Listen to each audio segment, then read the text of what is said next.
और अब मिल्कीपुर की चुनावी लड़ाई बदले की घड़ी आई। दिलचस्प ये है कि दिल्ली से लेकर उत्तर प्रदेश तक इंडिया ब्लॉक एक राह पर चल रहा है। दिल्ली में आम आदमी पार्टी ने पत्रकारों को मुख्यमंत्री आवास देखने का न्योता दिया, तो उत्तर प्रदेश में अखिलेश यादव पत्रकारों को मिल्कीपुर आने का न्योता दे रहे हैं।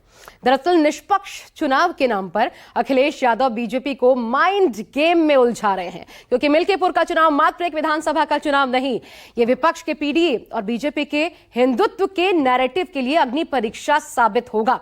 और यही कारण है कि समाजवादी पार्टी ने पीडीए का चेहरा बने अवधेश प्रसाद के बेटे अजित प्रसाद को मैदान में उतारा है, तो उधर दूसरी तरफ बीजेपी सोशल इंजीनियरिंग के फॉर्मूले के तहत कैंडिडेट के नाम पर संशय में पड़ी है।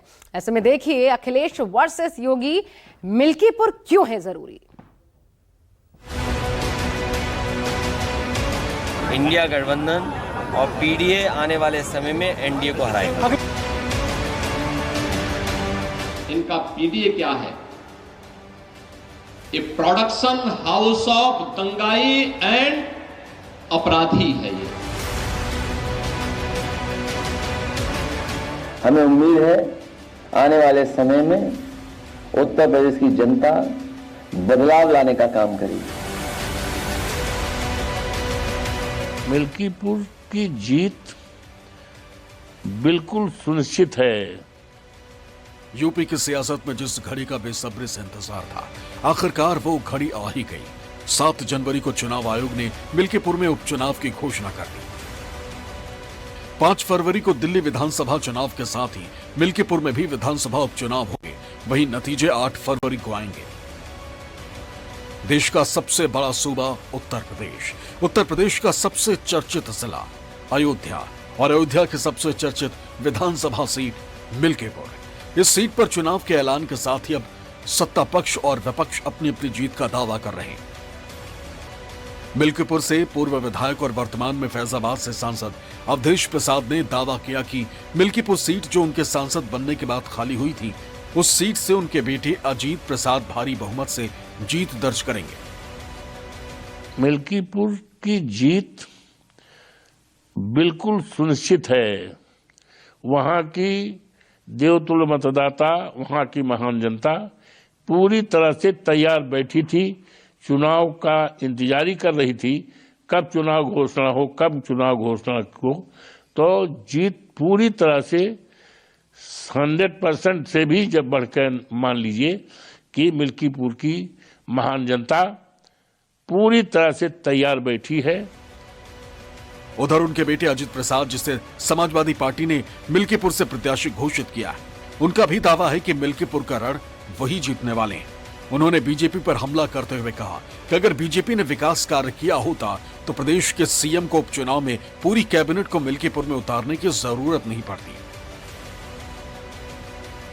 और हम सारे लोग, जितने भी समाजवादी पार्टी के पदाधिकारी हैं, वो सारे लोग तैयार हैं और हम लोग बहुत बड़े अंतर से ये चुनाव जीतने जा रहे हैं। इस सरकार ने, केंद्र में इनकी तीसरी बार सरकार है, राज्य में दूसरी बार सरकार है। अगर इन्होंने विकास किया होता तो इनको पूरी कैबिनेट उतारने का मतलब नहीं था। और मुख्यमंत्री ने स्वयं जो है जिम्मा लिया हुआ है उपचुनाव में मिल्कीपुर।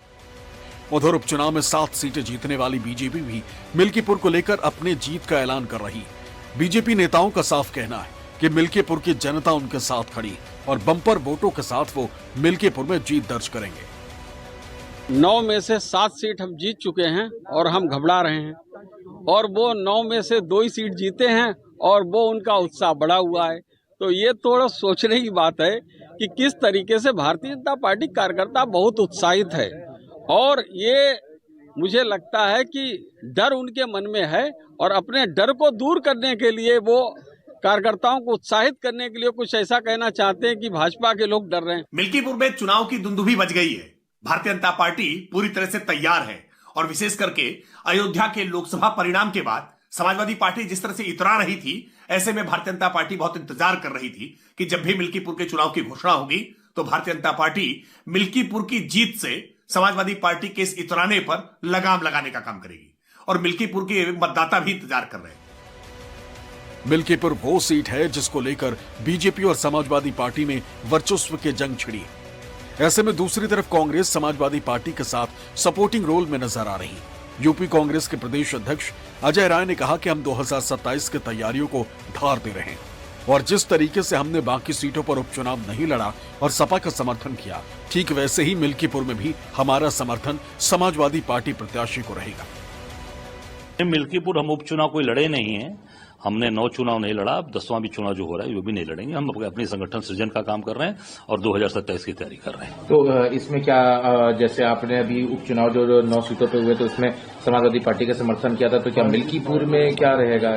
देखिए, हम नहीं लड़ रहे हैं तो स्वाभाविक है कि हम निश्चित तौर से जो लड़ेगा उसका सहयोग करेंगे। भले ही यूपी की सियासत में कांग्रेस और समाजवादी पार्टी साथ लड़ रही हो, लेकिन दिल्ली में समाजवादी पार्टी ने आम आदमी पार्टी को समर्थन दिया, जिसकी मुनादी खुद समाजवादी पार्टी अध्यक्ष अखिलेश यादव ने की। मैं आपको एक बात का और भरोसा दिलाता हूं कि समाजवादी पार्टी पूरे जिम्मेदारी से आपके साथ खड़ी है। कभी भी आपको सहयोग और मदद की जरूरत होगी, हम आपके साथ खड़े दिखाई देंगे, क्योंकि दिल्ली जितनी आपकी है, जितना आप सरकार ने काम किया है, उतना ही हम महसूस करते हैं कि आपको एक बार फिर यहां पर काम करने का मौका मिलना चाहिए। ऐसे में अब सियासी गलियारों में यह आवाज बुलंद होने लगी है कि क्या यूपी में गठबंधन की गांठ 2027 में ढीली पड़ने वाली? क्या यूपी में सपा कांग्रेस गठबंधन सिर्फ सियासी मजबूरी है? दरअसल इसके पीछे अखिलेश का सीधा तर्क है, जो जहां बीजेपी को हराएगा वहीं समाजवादी पार्टी उसी दल को समर्थन देगी।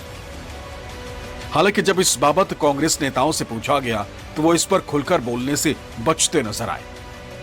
माननीय अखिलेश जी समाजवादी पार्टी का नेतृत्व करते हैं, उस पार्टी के बारे में जो निर्णय लेना है ये उनका अपना सोच है। कांग्रेस दिल्ली चुनाव में स्वतंत्र रूप से अपने बलबूते पर पूरे ताकत के साथ ये चुनाव लड़ेगी।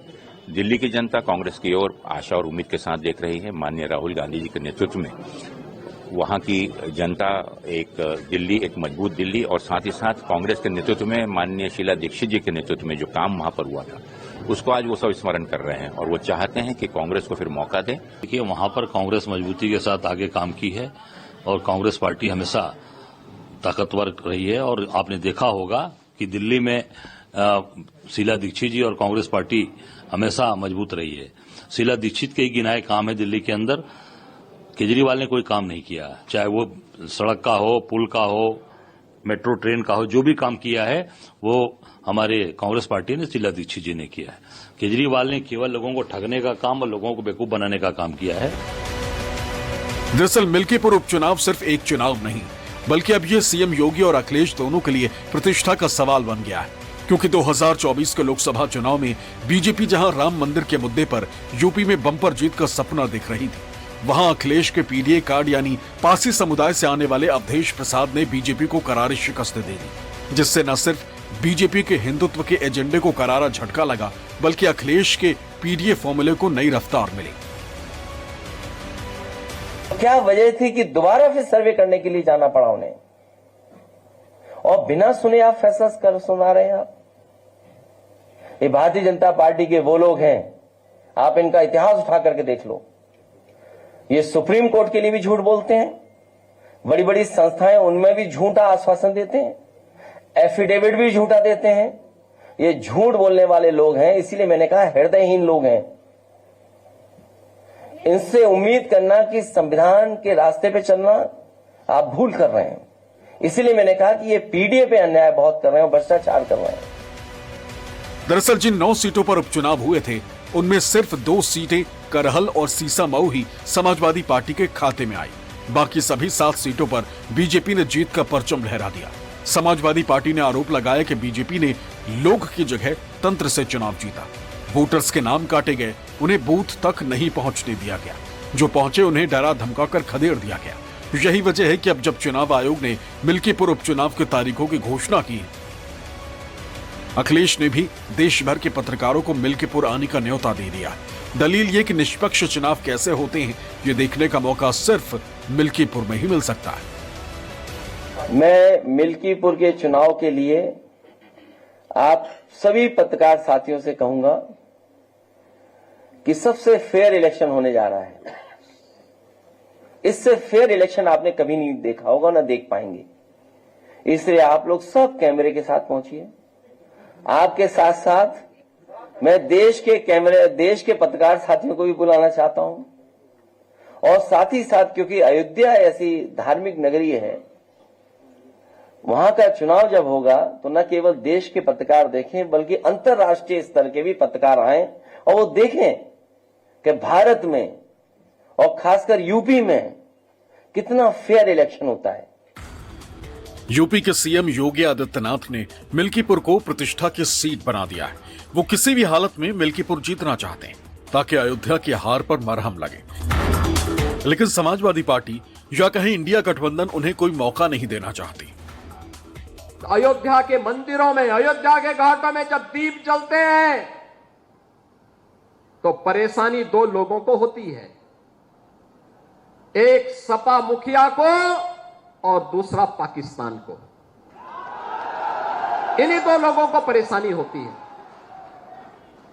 क्योंकि इन्हें मालूम है कि अयोध्या में जलने वाला एक एक दीप अयोध्या ही नहीं प्रदेश और देश को तो रोशन करेगा, लेकिन जो मानवता के लिए कैंसर बन चुका है पाकिस्तान, इसका नेस्तनाबूद भी करने की सामर्थ्य रखता है।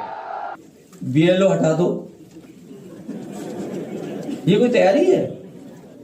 डीएम अपना पोस्ट कर दो, अपना पुलिस कप्तान जो कहने मानता रहे उसको पोस्ट कर दो, ये तैयारी बोलेंगे आप देखिएगा मिल्कीपुर वाले कैसे भारतीय जनता पार्टी को दोबारा हरा करके भेजते हैं। और केवल मिल्कीपुर नहीं, जनता इंतजार कर रही है 27 का।